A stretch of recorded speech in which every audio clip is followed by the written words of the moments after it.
Je vais commencer par une vérité simple, presque banale, mais qui change tout quand on la dit à voix haute. Après, une rupture. Il y a toujours un moment où l'on croit que le pire est passé, alors que ce n'est même pas encore commencé. Pas parce que la douleur continue de frapper comme une vague. Non, mais parce qu'après la tristesse, vient autre chose. Une zone grise. Un territoire étrange où l'on ne sait plus très bien qui l'on est, ni ce que l'on a encore le droit de vouloir. C'est exactement là que cette histoire commence. Pas au moment de la chute, mais au moment où, contre toute attente, je commence à regarder autour de moi avec un léger sourire. Ironique, comme si la vie me disait « Très bien, maintenant on va voir ce que tu fais sans scénario ». Avant d'entrer dans le vif du sujet, avant de vous parler de mes empadas, et c'est là que tout devient vraiment intéressant. Je vous propose une chose simple. Abonnez-vous à la chaîne. Pas par réflexe, pas par automatisme, mais parce que ce que je raconte ici ne se vit pas en un seul épisode. Et que, franchement, ce serait dommage d'arriver au milieu sans connaître le début.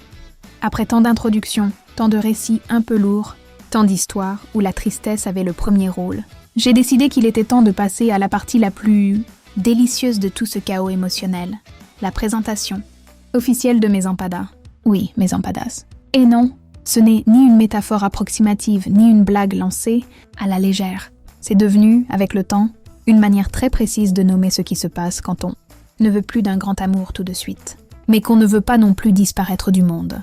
Alors commençons par le commencement, ou plutôt par celui qui, qu'on le veuille ou non, est devenu une sorte d'icône de cette histoire, le coprotagoniste, ou le futur vilain, à vous de décider. Voici donc l'empada 01. 01, c'est l'empada la plus ancienne de mon histoire, celle qui a eu le privilège d'arriver avant toutes les autres, celle qui, pendant longtemps, a été ma préférée, et, jusqu'à aujourd'hui, la seule pour laquelle j'ai envisagé, même brièvement, une transformation complète, passer du statut d'empada à celui de plat principal, le fameux calzone. Rien que le mot a une certaine gravité. Le problème avec 01, c'est le temps. Ou plutôt ce que le temps fait quand on ne le regarde pas, assez. Il est resté si longtemps dans le four que quelque chose a fini par tourner. Pas de manière spectaculaire, pas d'explosion. Juste ce moment discret où l'on réalise que ce qui semblait prometteur commence à avoir un arrière-goût douteux. Une histoire longue, interrompue, reprise, interrompue encore. Ce genre d'histoire qui s'étire sur environ 3 ans, si l'on arrondit généreusement. Avec au milieu, presque 2 années entières passées au fond d'un petit four, soigneusement éteint. Et avec le recul, je crois que c'est précisément là que tout s'est abîmé. On ne laisse pas une possibilité dans le noir trop longtemps, sans conséquence. Il y avait des complications. Il y avait ce que, chez moi, on appelle un carosso. Et par carosso, j'entends une petite chose bien concrète, une autre femme. Puis un jour, il n'y avait plus de carosso. Et puis, presque naturellement, tout s'est détérioré. Comme si l'histoire elle-même avait décidé qu'elle en avait assez de faire semblant. Je crois au destin, pas au sens mystique, mais au sens lucide. Je crois sincèrement que certaines choses ne sont tout simplement pas faites pour durer. Et pourtant, à l'époque, je voulais très fort que ce soit le cas. Vraiment très fort.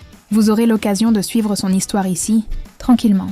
Et je peux déjà vous prévenir, vous allez choisir votre camp. Vous allez avoir une empada préférée, vous allez prendre parti. Mes amies l'avaient fait. Elles y croyaient. Elles espéraient. Elles commentaient chaque rebondissement comme si c'était une série. Mais revenons à 01 et faisons les choses correctement.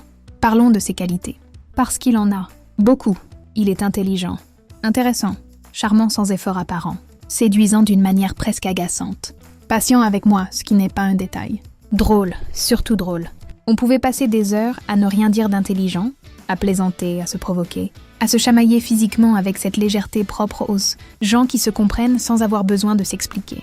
Il avait ce talent rare de transformer une journée lourde en quelque chose de supportable. Parfois grâce à des emails absurdes, parfois grâce à des appels où je pouvais déverser toute ma mauvaise humeur, râler, crier, exagérer. Pour finir, inévitablement par rire. Jamais fâché, jamais blessé.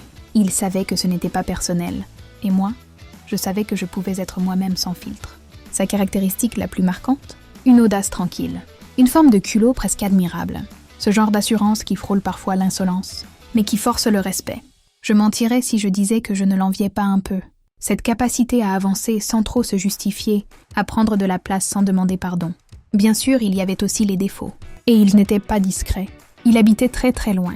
Tellement loin que toute impulsivité devenait logistique. Impossible d'apparaître à l'improviste. Impossible de se laisser porter par un élan irréfléchi. Tout devait être pensé, planifié, reporté. Il était incroyablement compliqué, enveloppé dans ses propres détours. Pas toujours très sincère, ou du moins pas très clair. Toujours une excuse prête, parfois bancale, parfois créative.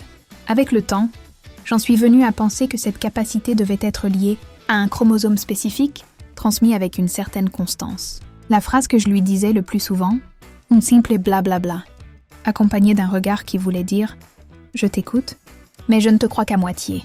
Et puis il y avait le pire, le véritable point noir.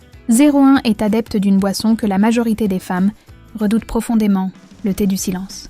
Cette capacité à disparaître sans prévenir, à s'évaporer, à devenir soudainement introuvable.